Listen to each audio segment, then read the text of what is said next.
All right, good afternoon. Welcome to the Middle East Forum's webinar and podcast series featuring talks from the Middle East Forum's project directors. I'm Stacey Roman, and I will be moderating this discussion today.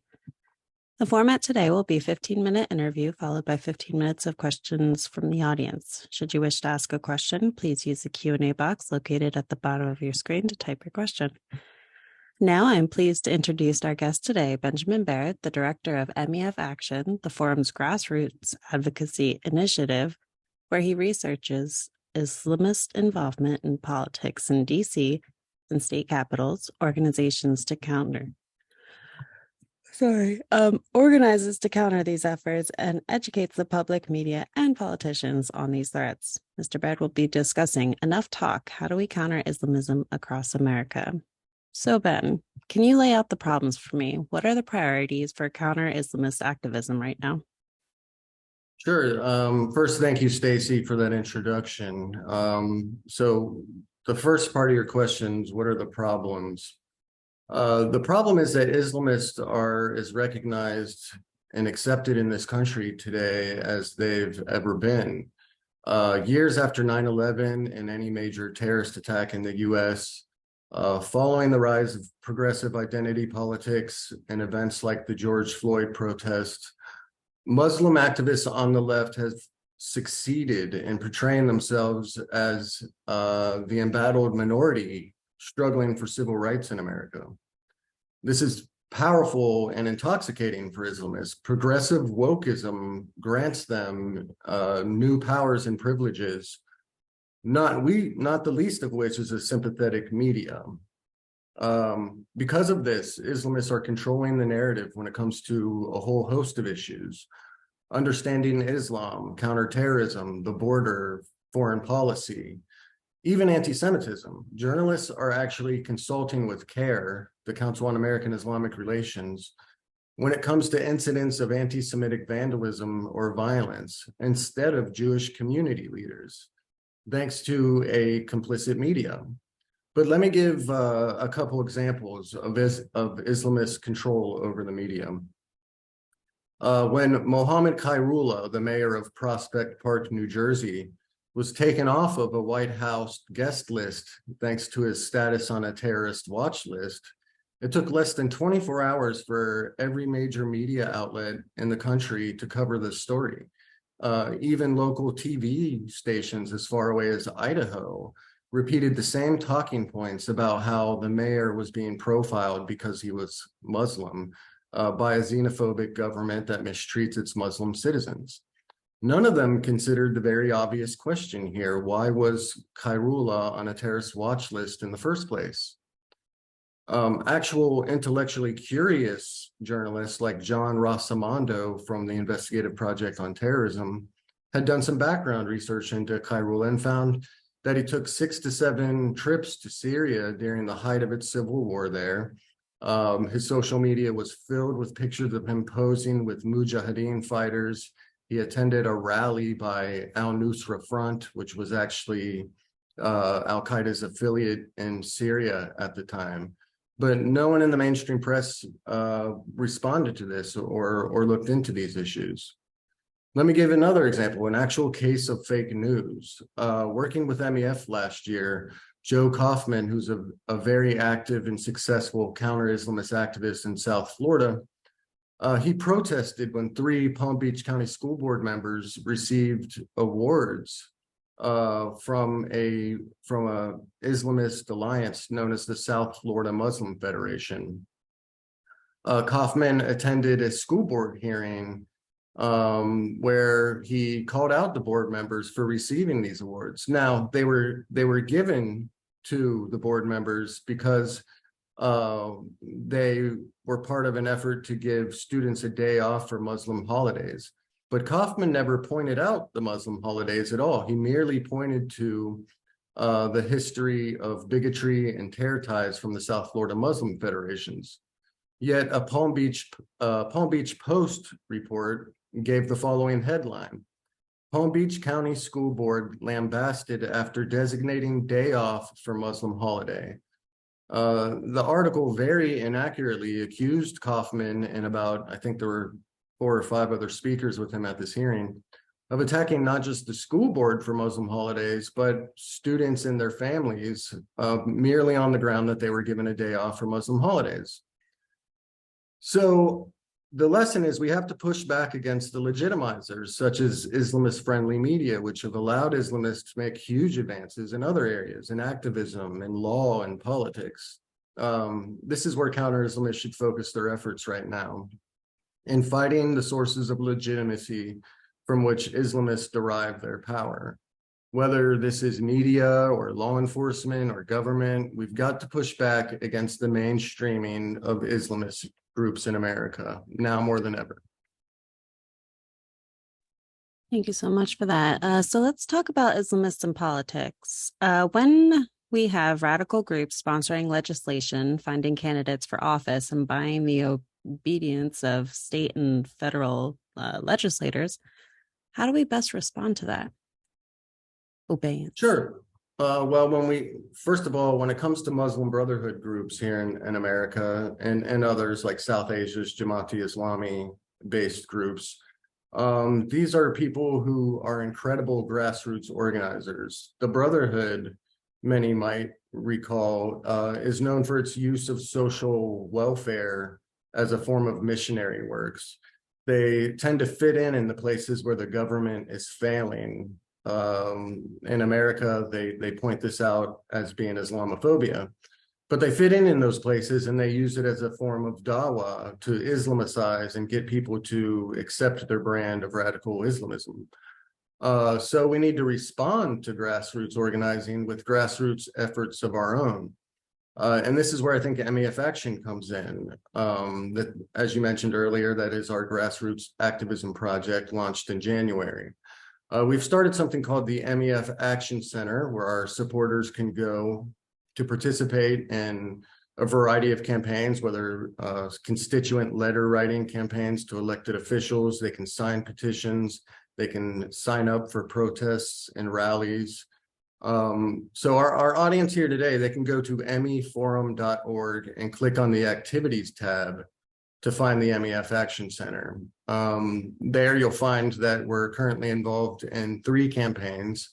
One of these is against Ilhan Omar's bill to establish an Islamophobia envoy.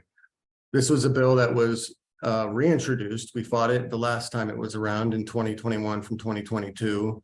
It seeks to establish a special envoy on Islamophobia that would be used to vilify America's closest allies, countries like India, France, and Israel, while completely ignoring the worst perpetrators of violence and oppression against Muslims, that is, Muslims themselves. So CARE, the U.S. Council on Muslim Organizations and others, they're running their own lobby campaigns to put their supporters in touch with their elected officials. And we need to meet these with campaigns of our own.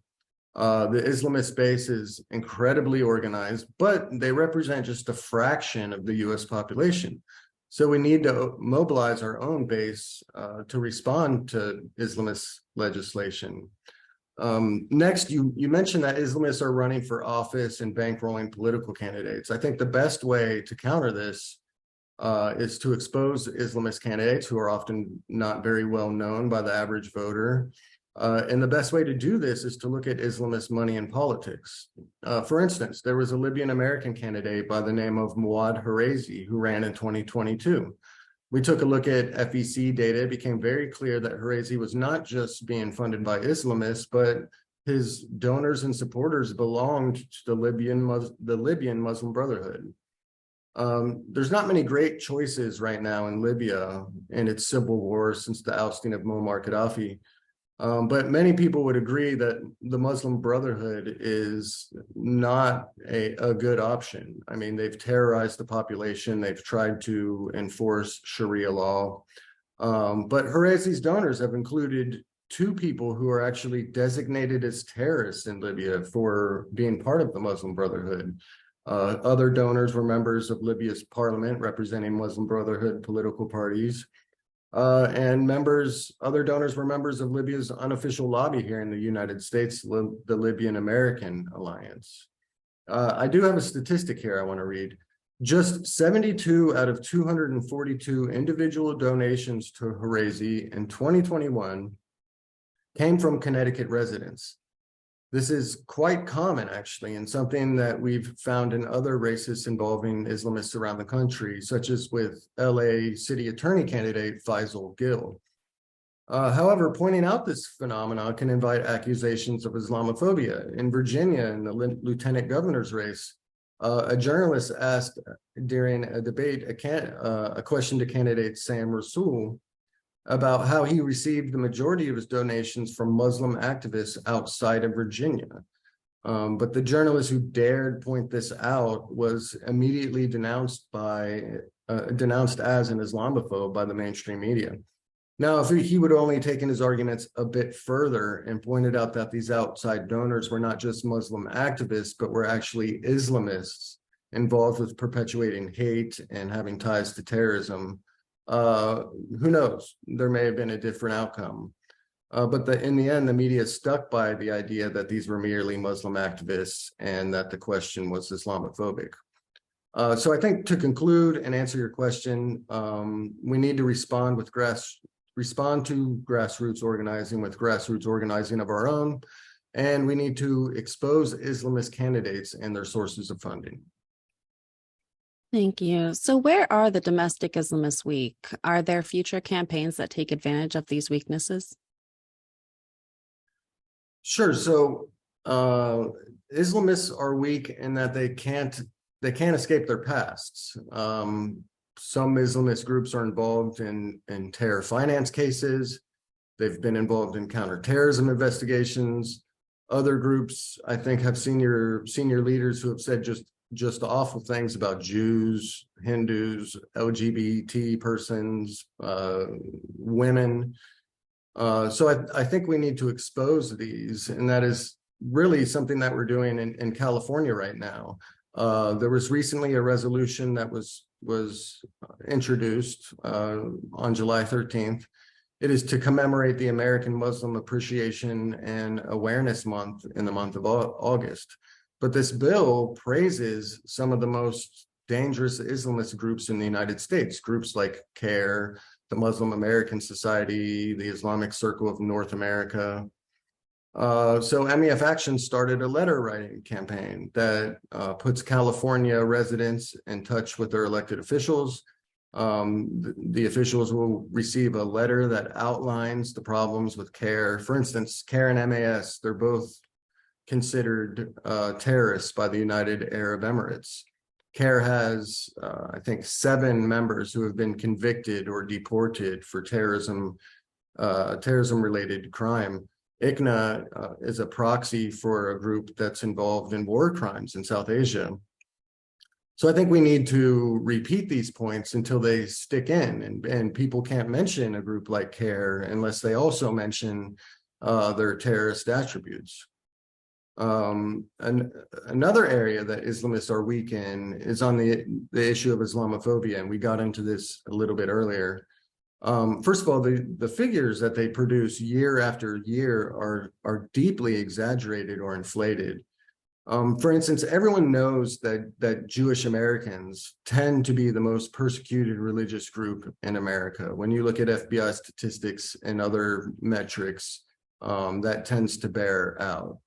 But CARE often reports statistics that show that Muslims experience 2 times the number of bias incidents compared to Jews in America. This is obviously inaccurate, and it comes from an issue of methodology. Year after year, these reports show that the #1 perpetrator of anti-Muslim incidents in the United States is not white supremacists or hate groups. It's actually the federal government, according to CARE, the FBI, the TSA, DHS, the Department of Homeland Security. Custom agents are often accused of Islamophobia, carrying out thousands of anti-Muslim incidents, according to CARE. So you either have to believe that the federal government is systemically biased and hateful of Muslims, or you have to discount these statistics as deeply flawed, which they are. And of course, I mentioned earlier, the other area where Islamophobia falls apart is internationally. Islamists are ignoring real examples of Muslim hate in places like China and Myanmar, and instead focusing their energies on democratic policies in places like France and India. So we've got to point out these flaws, and that's really what we're doing at MEF Action. For instance, with fighting the Combating International Islamophobia Act. So on that note, what about the foreign influence? Is there an opportunity to use the FARA and OFAC rules to clamp down on violators? Right. So that's the Foreign Agents Registration Act and the Office of Foreign Assets Control. I think so. There's no question that Islamists are backed by foreign entities. The best example is probably the U.S. Council of Muslim Organizations. This is an alliance, an umbrella group that's made up of the top Islamist organizations in the United States. I mentioned some of them earlier: CARE, MAS, ISNA, ICNA, which is the Islamic Circle of North America, the Muslim Ummah of North America, which is another hardcore South Asian Islamist group. But they may be drawn from all parts of the world, but as a coalition, these groups receive support from and are deeply loyal to Turkish President Recep Tayyip Erdogan and the Justice and Development Party. They've met numerous times with Erdogan and other high-ranking Turkish officials. They've echoed Turkish regime talking points. They've even implored Muslim Americans to take trips to Turkey to boost its tourism. And oh, by the way, they should fly Turkish Airlines while they're at it, which is a state-owned airline in Turkey. So in return, Erdogan has backed US CMO and American Islamists. He does this by giving US CMO the full use of the Diyanet Center of America, the $110 million mosque and Islamic community located in Lanham, Maryland. I like to refer to the Diyanet Center as Erdogan's high court in the United States. Because it's really a very impressive facility. It's not just a mosque. It includes residential neighborhoods, hotels, luxury hotels, bathhouses, and it's where Ankara brings in US officials and foreign dignitaries to try to impress them with Erdogan's little Versailles here in the United States. But the Diyanet is not just used for diplomacy, it's also a playground for American Islamists. US CMO Secretary General Usama Jamal once said, "People ask me why we are connected to Turkey," and he pointed to his group's unregulated use of the Diyanet facilities. In fact, the Diyanet has been used to underwrite Islamist lobby efforts during the 2022 National Muslim Advocacy Day, which is sponsored by US CMO and brings in about 500 Islamist activists who visit Capitol Hill to lobby their elected officials on a number of Islamist issues. They were given free room and board at the Diyanet. And earlier this year, another group called Justice for All, which is a South Asian Islamist group, actually received lobby training on the grounds of the Diyanet. So in this way, Justice for All and USCMO were acting not just as representatives of American Muslims, but of a foreign Islamist government. There's certainly many, many more examples. CARE's ties to Hamas, MAS's ties to the Egyptian Muslim Brotherhood, the Islamic Circle of North America's ties to Jamaat-e-Islami. There's no shortage of examples. So the question then, what do we do about it? Well, personally, I'm somewhat doubtful of the DOJ's FARA unit, that it has the resources to properly investigate all of these groups. They're not just worried about Islamists, they're worried about China, they're worried about countries around the world and foreign influence. And they haven't responded very favorably to outside efforts to help.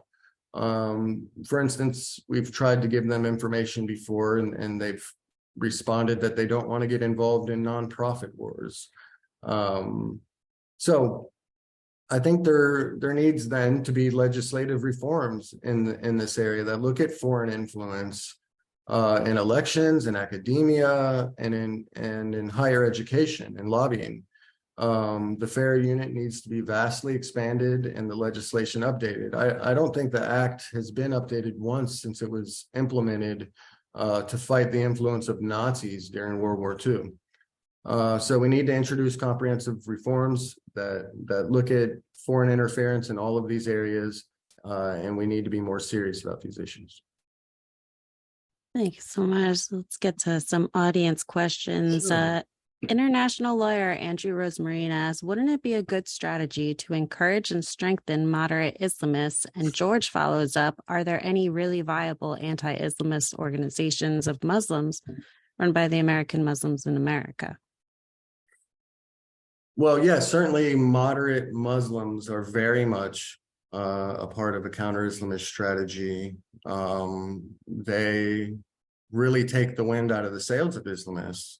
I can talk all I want. I can criticize Islamism all I want, but it takes moderate Muslim groups to speak up. It's not just Islamists in this country. It's not just Sunni Islamists. There are Shia Muslims that belong to more moderate sects. There are Ahmadiyya Muslims. There are Sufis. There are many Muslims to bring into the fold. Ex-Muslims are actually another great partner in the fight against American Islamism. And I'm sorry, can you repeat the second part of that question? Are there any really viable anti-Islamist organizations of Muslims run by American Muslims in America? Sure. I think, you have Ayan Hirsi Ali's, the AHA Foundation. You have the Clarity Coalition, which is it's a pro-democracy group made up of Muslims and non-Muslims and ex-Muslims. They've been very active. They've helped us out down in California. They have members that are in California that have been fighting against the resolution there that honors Islamists. So yeah, I'm not going to lie though, the Muslim Reform Unit movement is relatively small.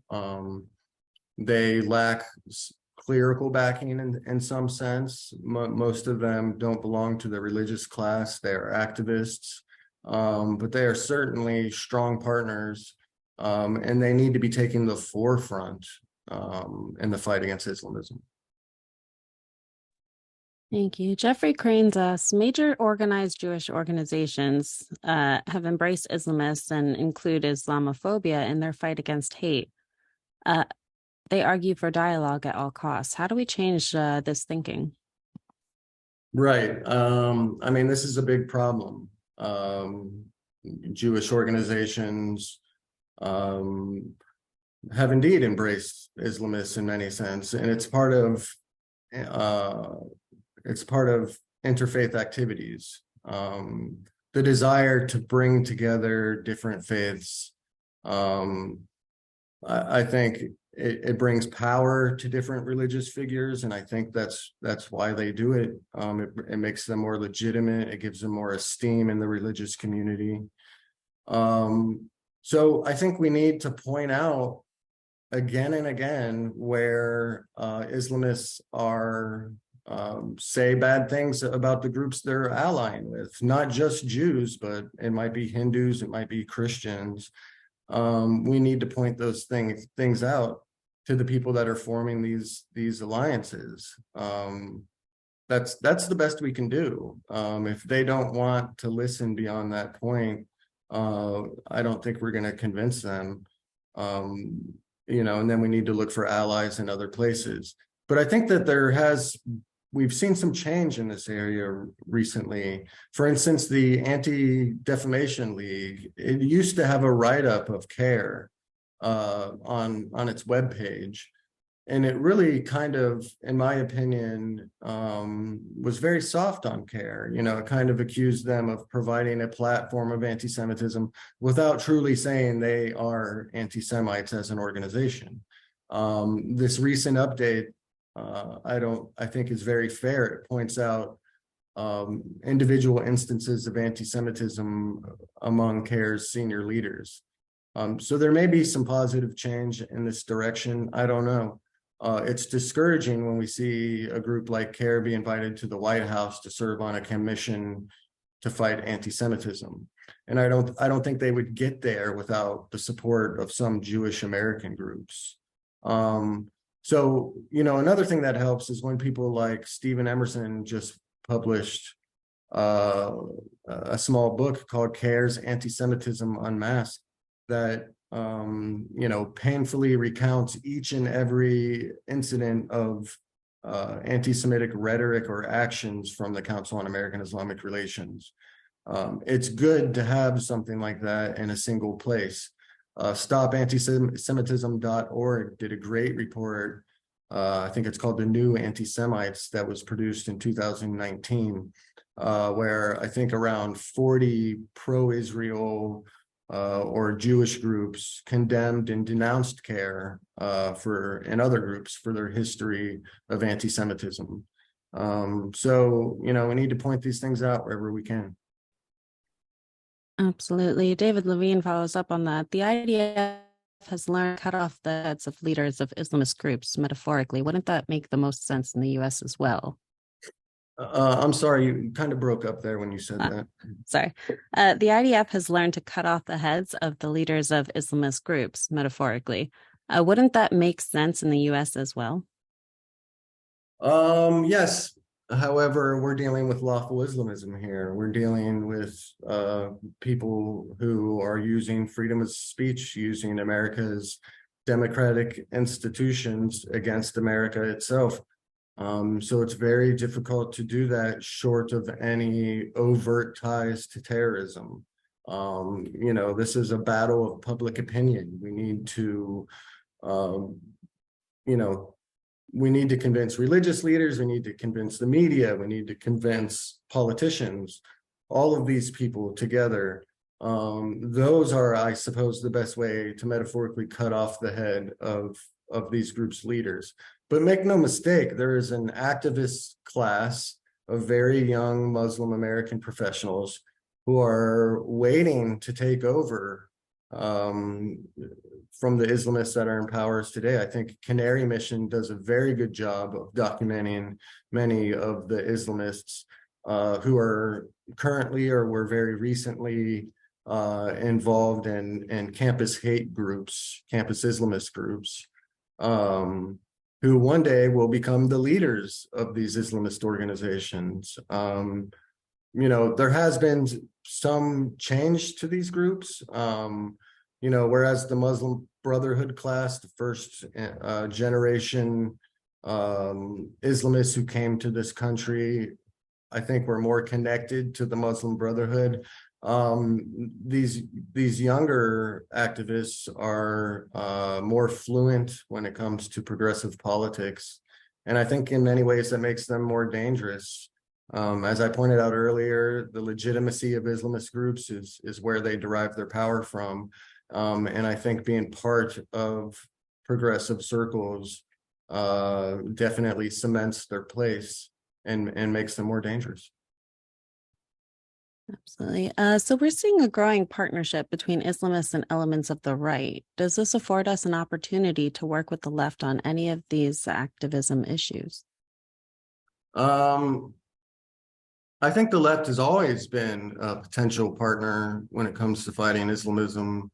I don't think this narrow issue of culture wars between the left and the right is necessarily what should unite counter-Islamists with the left. We need to point out to both the left and the right that Islamists aren't just opposed to sexualized content in classrooms, which is what these protests have been based upon. But their ideology runs much deeper, that they believe homosexuality is a perversion, a repugnant sin. There's some genuine hatred that underscores these beliefs that are out of bounds with both the left and the right. They may not call for violence, but they share the opinions of violent Islamists. So the left has always been a potential partner on these issues, but we don't need to take sides in so-called culture wars, I don't think. We should stay out of the mud on these issues and point out that counter-Islamism is and always will be a bipartisan issue. The left should reject this hateful ideology of Islamism, just like the right. Protecting America and its basic values is something that everyone has an interest in. And we should hammer home that idea. Thank you so much. And as we come to the close of our webinar, Carl Goldberg asks, how can we participate in these actions? I know you touched on that earlier, but let's really drive that home. Perfect. I'm very glad you asked that question, Carl, because I was afraid I wouldn't be able to plug that in. So I mentioned that you can go to meforum.org. You can click on the activities tab and you'll see MEF Action there. Another way to do it right from your phone is to take your phone out, act like you're about to text somebody, put in a phone number. The phone number would be 52886. Again, the phone number is 52886, and type MEF and hit send. So you're typing MEF to 52886. That will help you subscribe to all of our future campaigns. You'll get text message updates whenever we have a new campaign that comes out, or we have a big update, like we've defeated a bill or the bill has made it to the House floor, for instance. So that's the best way you can help. I very much encourage people to do this because the Islamists, they are doing this at numbers, despite being smaller than us, at numbers that outrank us. They are very politically active when it comes to grassroots organizing. So again, if you can text MEF to 52886, you can stay apprised of all of our activism activities. All right. Well, thank you so much. We've come to the close of our webinar. Thank you again, Ben, for joining us today. Thank you. Thanks, Stacy. Of course. For our viewers and listeners, please join us Wednesday at 3 p.m. Eastern for an update with Alex Selski. Thank you all for joining us, and I hope you have a wonderful day.